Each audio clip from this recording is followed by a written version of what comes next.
నమస్తే, welcome to I news. ఈ ఒక్క చట్టంతో పాక్ మొత్తం ఫినిష్. పాకిస్తాన్ లో ప్రజాస్వామ్యం ప్రమాదంలో పడిందా? సైనిక నియంతృత్వపు చీకటి రోజులు మళ్ళీ రాబోతున్నాయా? పొరుగు దేశంలో ఇప్పుడు ఇదే అతిపెద్ద చర్చ.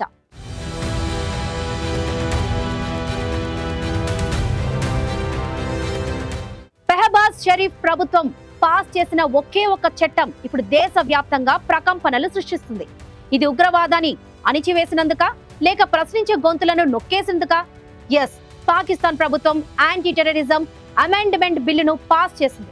ఈ కొత్త చట్టం ప్రకారం పాకిస్తాన్ సైన్యం, భద్రతా ఏజెన్సీలు ఏ వ్యక్తినైనా సరే కేవలం అనుమానం లేదా ఇంటెలిజెన్స్ రిపోర్ట్ ఆధారంగా ఎలాంటి విచారణ లేకుండా కోర్టులో ప్రవేశపెట్టకుండా 3 నెలల పాటు నిర్బంధంలో ఉండవచ్చు.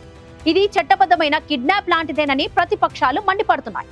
ఇది ప్రజాస్వామ్యంపై జరిగిన దాడి అని, కేవలం అనుమానం పేరుతో ఒక వ్యక్తిని 3 నెలలు జైల్లో పెట్టడం నియంతృత్వమే అవుతుందని PTI chairman barrister Gauhar Ali Khan తీవ్రంగా విమర్శించారు.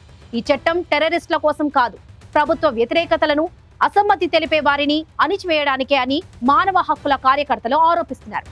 అయితే పాక్ న్యాయశాఖ మంత్రి ఇది కేవలం ప్రత్యేక పరిస్థితుల్లోని వాడతామని, అరెస్ట్ చేసిన 24 గంటల్లో మెజిస్ట్రేట్ ముందు హాజరుపరుస్తామని చెప్తున్నారు.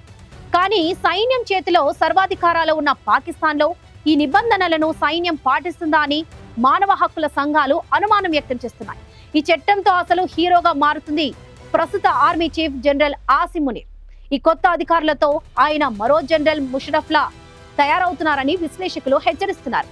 1999లో ముషరఫ్ ప్రజా ప్రభుత్వాన్ని కూల్చి రాజ్యాంగాన్ని రద్దు చేసి నియంతంగా మారాడు.